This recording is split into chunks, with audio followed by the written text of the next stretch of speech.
सारी दुनिया आपको, आपके जितने भी फॉलोअर हैं सब आपको खान सर बुलाते हैं। अब तो आप बता दीजिए आपका पूरा नाम क्या है खान सर? एक्चुअली क्या है कि एक शिक्षक के लिए खुद के नाम से ज्यादा मायने रखता है कि उसके द्वारा पढ़ाए गए लड़के देश का नाम रोशन करें यहाँ पर, तो वो लक्ष्य मेरे लिए ज्यादा इंपॉर्टेंट है। हमको अपने से नहीं ज्यादा मतलब नहीं। वाह। मैं खान सर के बारे में बता दूं कि इनका यूट्यूब पे जो एजुकेशनल चैनल है उसके 17 मिलियन मतलब 1,70,00,000 फॉलोअर्स हैं। अब 19 हो गए। 19 हो गए। बाप रे, क्या बात है, वाह। तो लॉकडाउन से पहले सर 30,000 थे। हाँ। एकदम लॉकडाउन के बाद जितनी आपकी सब्सक्रिप्शन बढ़ी है उतनी तो ओटीटी प्लेटफॉर्म्स की नहीं बढ़ी जितनी आपकी बढ़ गई। ये नेक काम की शुरुआत कैसे हुई थी खान सर? लॉकडाउन से पहले हम लोग ना ऐसे फिजिकली क्लास में ज्यादा पढ़ाते थे। अच्छा जी। क्लास में भी बहुत भीड़ रहती थी, लड़के पढ़ नहीं पाते थे। मजबूरी हो गई लॉकडाउन के बाद यूट्यूब पर पढ़ाना, क्योंकि दूसरा कोई ऑप्शन ही नहीं था।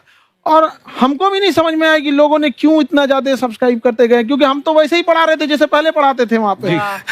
तो बस ये रहता है कि लड़कों को पढ़ाई से रिलेटेड उसको डाउट ना रह जाए कोई भी, क्योंकि जब हम लोग पढ़ते थे ना तो सबसे पीछे आते थे, हम लोग क्लास के पीछे बैठते थे। हम लोग मान लिए थे कि ये लोग बहुत अच्छे पढ़ने में, हम लोग का तो कुछ नहीं हो सकता है यहाँ पे। और घर वालों को भी लगता था तो जीव ले ला, कैसे भी काम चल जाएगा। बाद में हम लोग को पता चला ना कि टीचर की गड़बड़ी थी, हमारे ऊपर ब्लेम लगा दिया। सर आइए, बहुत बहुत स्वागत है आपका। वाकई एक्चुअली अगर पढ़ाने का तरीका इतना सरल हो, आसान हो, जैसे ना सर मुझे बचपन में ना मुझे हिस्ट्री का पढ़ने का बड़ा मजा आता था। बड़ा होके पता चला कि मेरा हिस्ट्री में तो था इंटरेस्ट, पर मुझे कहानियां पढ़ना अच्छा लगता था जी। आज मुझे थोड़ा लिखने का भी शौक है, एक आध कुछ शायद फ्यूचर में चल के आप वो भी कुछ ऐसा देखें, तो मतलब मुझे शौक है लिखने का। अब जाके समझ में आया कि वो क्यों अच्छा लगता था, उसमें कहानी होती थी। तो ये नहीं हमें पढ़ाया, हमें रट्टा मरवाते थे। तो ये जो आपका ये जो तरीका है ये बहुत ही बढ़िया है। काश हमारे समय में भी ऐसा होता, यूट्यूब पे अच्छे अच्छे शिक्षक होते। हालांकि हमारे टीचर भी बहुत अच्छे थे, लेकिन इतने डिटेल में खान सर मैंने आपके वीडियोस देखे हैं, मतलब जिस सब्जेक्ट को आप जानते भी ना हो और अगर लेक्चर देखें और सुने तो उसमें इतनी रुचि पैदा हो जाती है। बिकॉज हम सब टीचर्स के द्वारा ही पढ़ाए गए हैं और हमारे अच्छे टीचर्स भी रहे हैं, लेकिन जरूर आप में एक बहुत ही खास बात है कि आप हर सब्जेक्ट को बहुत इंटरेस्टिंग बना देते हैं। और थैंक यू। इसमें क्या है ना, टैलेंट जो है ये टीचर्स को विजुअल ट्रेनिंग कैसे देनी है, तो बताया अभी कपिल जी ने। कहानी, मैं एक छोटा प्रश्न पूछता हूँ, असैसिनेशन की स्पेलिंग किसको मालूम है? लोग बिलीव नहीं करेंगे लेकिन मुझे मालूम है। असैसिनेशन की स्पेलिंग होती है भाई एस माने गधा, गधे के ऊपर एक और गधा, एक और एस, उसके ऊपर आई मतलब मैं पूरा, और मेरे ऊपर पूरा देश, नेशन। आई नेशन। तो ASSASSI मैं ये जितना विजुअल कर दें पढ़ाने को, जितना आसान कर दें।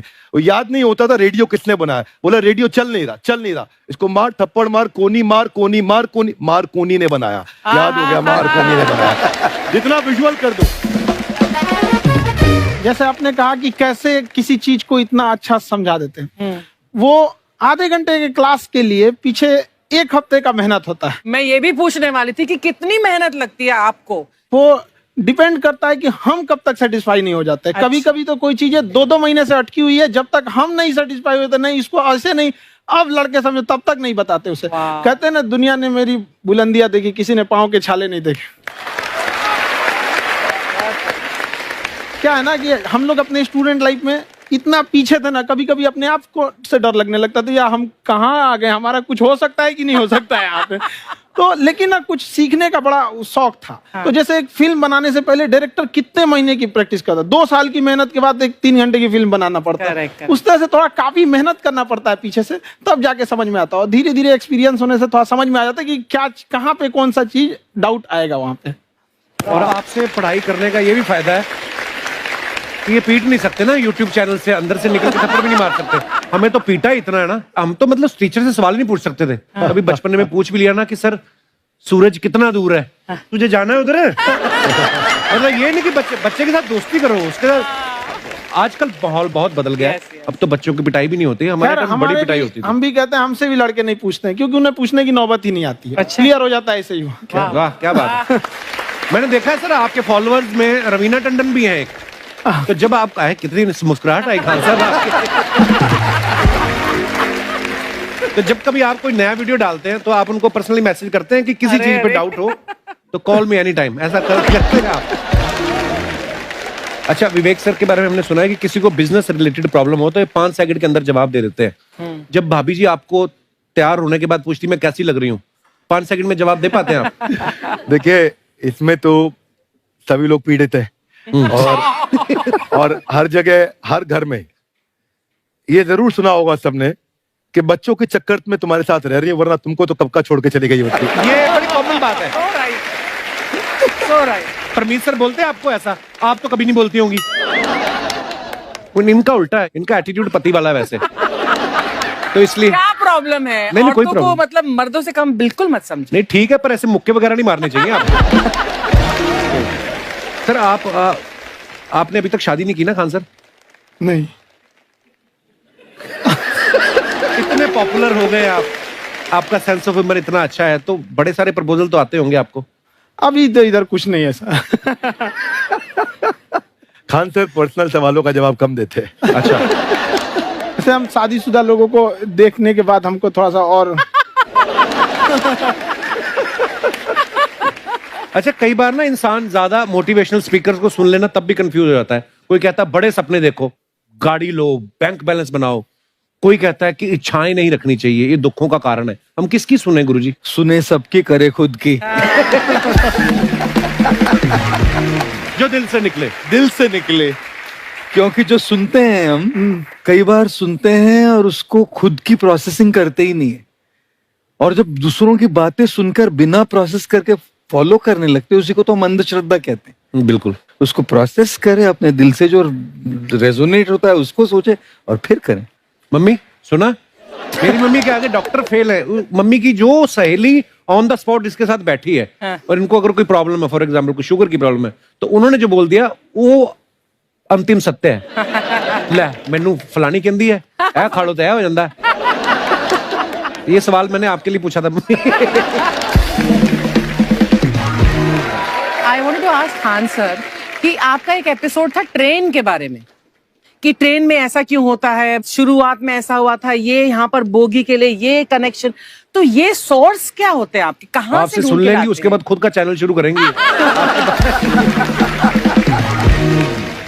कुछ चीजें तो ऐसे डायरेक्टली मिल सकती हैं, और नहीं तो वहाँ ऑन द स्पॉट जाके वहाँ पे पूछ लेते। जो वर्कर होते हैं ना, उन लोग को ज्यादा आइडिया रहता है, उन लोग से वो पूछ लेते हैं कि ये कैसे काम करता है। तो वो ज्यादा कोशिश करते हैं कि हम किसी चीज को खुद से अगर जाने रहेंगे तो ज्यादा अच्छे से डिलीवर कर सकते हैं। तो कई बार वहाँ यार्ड वगैरह में भी चले जाते हैं पता करने के लिए। लेकिन बहुत इंटरेस्टिंग था। हवाई जहाज पर भी बनाइए। आप कहती हैं तो एक उस पर भी बना ही देंगे। बहुत शुक्रिया जी। अच्छा सर, कई बार ना माँ बाप भी, जो मैं ये कहूंगा कि उनकी गलती होती है कि अगर बच्चा आपका 4-5 साल का है, आप शुरू से उसके मन में डालना शुरू कर देते हो कि ये तो इंजीनियर बनेगा। हो सकता है बाप इंजीनियर हो, वो चाहता है कि जरूरी तो नहीं है। अब मेरे पिताजी पुलिस में थे जी, मेरे मामा सब आर्मी में थे, मैं अकेला इस फील्ड में निकला है, मुझे ये चीज अट्रैक्ट करती थी। ये कहाँ तक सही है सर?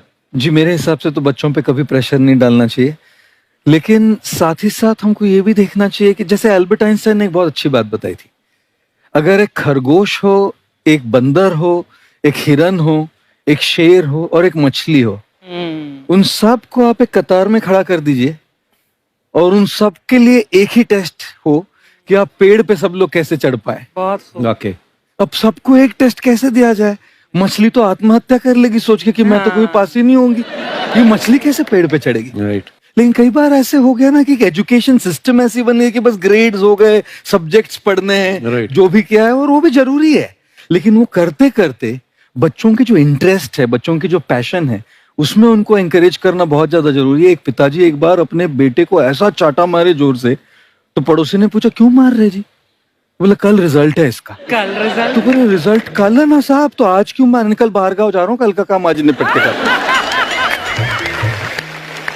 कहने का मतलब ये है कि आप देखिएगा कि अगर आप बच्चों को अपने कॉम्पिटेंस के हिसाब से नहीं देंगे तो ये चाटे ही खाते रहने पर फेल ही होते रहेंगे। बहुत खूब। ओके। अच्छा, विवेक सर का एक कहना है कि बच्चों का अगर 95% से ज्यादा मार्क्स आते हैं वो भी खतरनाक होते हैं। 75 से 85% वाले जो बच्चे होते हैं लाइफ में बड़ा अच्छा करते हैं। अच्छा। कभी किसी पेरेंट्स ने आके कहा है कि आपकी वजह से मेरा 95% वाला बच्चा 75 पे आ गया? नहीं, बेसिकली 95%, देखिए स्कूल में जो पढ़ाई हो रही है, जो बताया, वो classroom based conceptual theoretical approach है।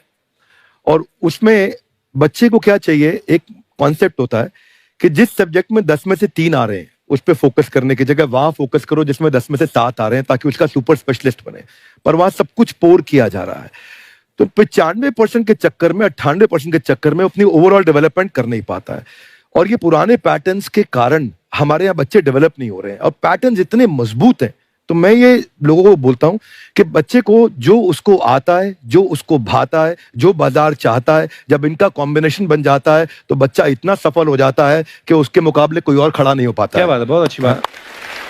मैं देखो, ये पुराने बिलीफ तोड़ने जरूरी हैं।